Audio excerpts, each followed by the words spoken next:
다시. 자, 미안합니다. 끊어. 이게 25분 이상 녹화되니까 파일이 갈라지더라고요. 그래서 그런 겁니다.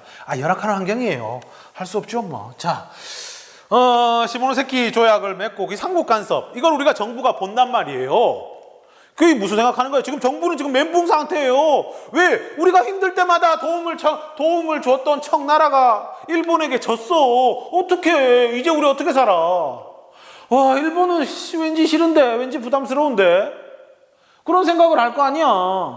근데 가만히 지켜보니까 그 일본도 꼼짝 못하는 나라가 있는 거야. 누구? 러시아. 러시아가 야, 그 땅 너무 심해. 그 땅 안 돼. 다시 뱉어내. 네 하면서 하이 하면서 바로 뱉어내잖아. 스미마생 하면서. 그런 거야. 그래 되니까 정부에서는 머리를 돌리는 거지.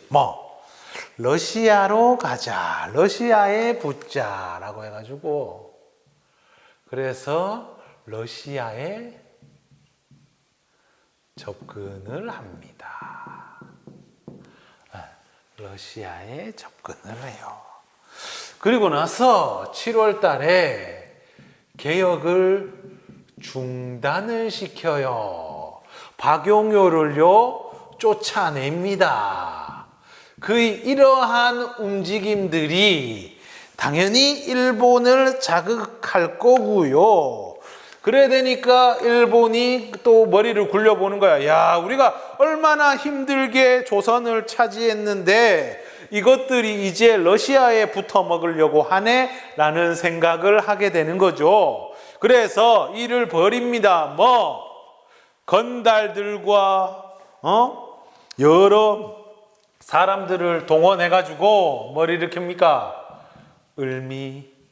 을미사변을 일으키는 거죠. 1895년이 을미년입니다. 을미사변을 일으키는 겁니다. 왕비를 죽이자. 이렇게 정부의 움직임을 좌지우지, 러시아에 접근하고 이런 거는 누구 생각이다? 왕비 생각이다. 왕비 민씨 생각이다. 라고 생각을 해서 사람들을 동원을 합니다. 낭인들, 건달이라고 하는데, 엄밀하게 말하자면요, 몰락한 사무라이들.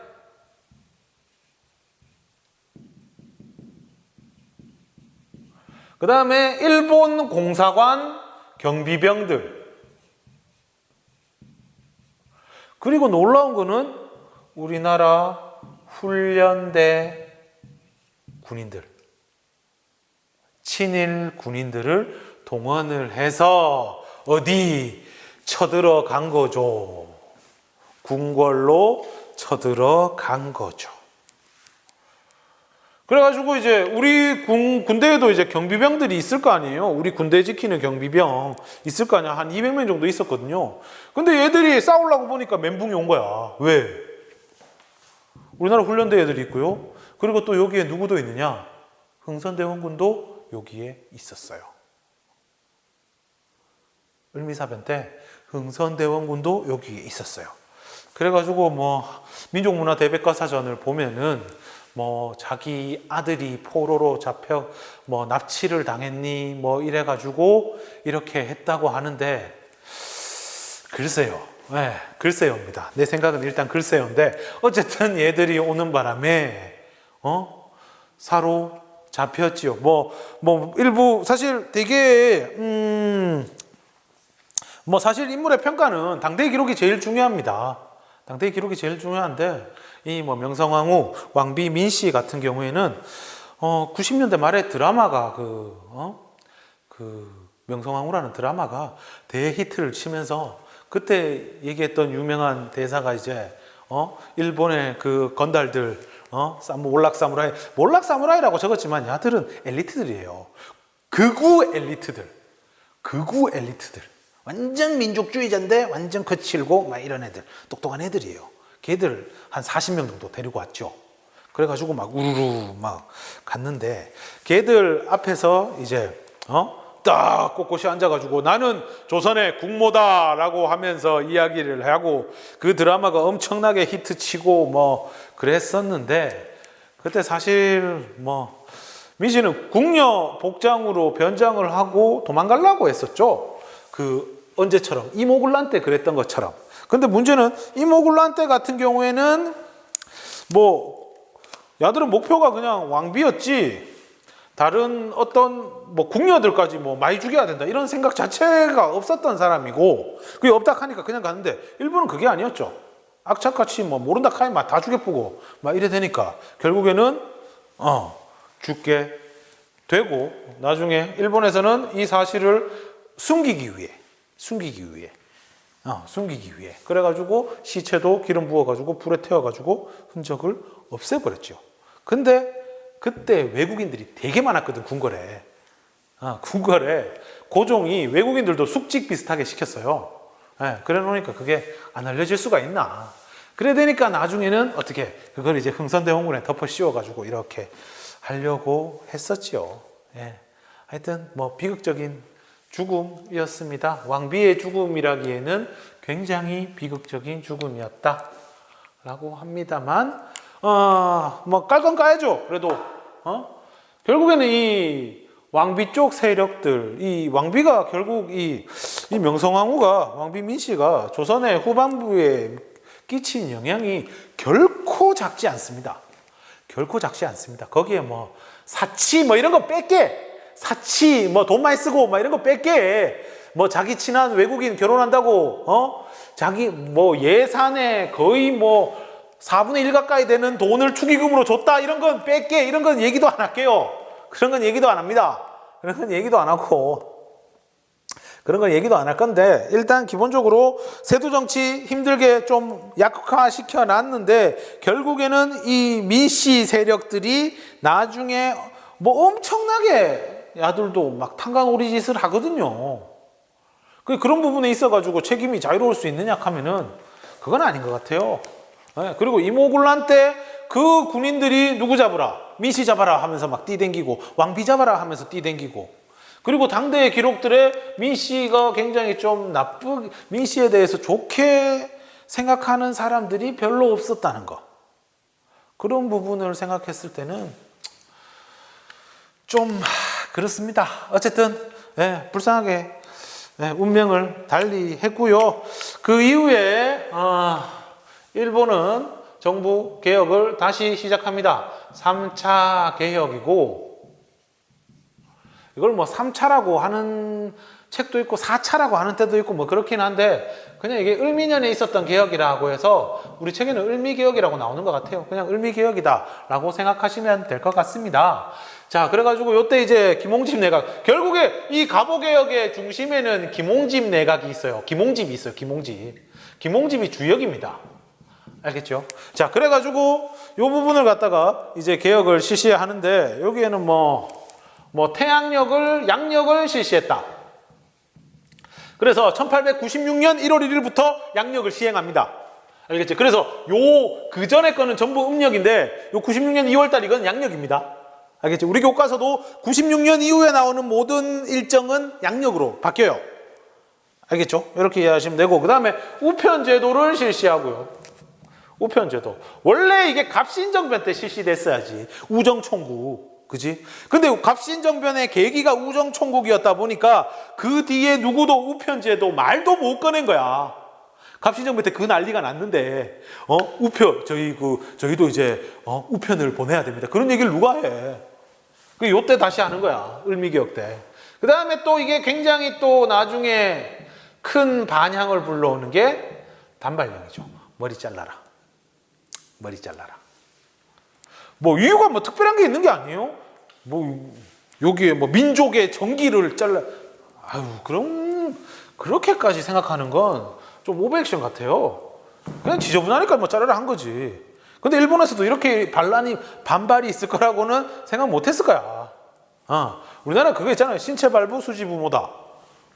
신체의 모든 거는 부모한테 온 건데 우리가 또 효를 중요하게 여기는데 마음대로 머리를 자른다? 완전 불효라고 생각한 거지. 그래서 이것 때문에 막 난리가 나는 거고 고종은 을미사변 이후에 궁궐에 있기가 싫어요. 무서워.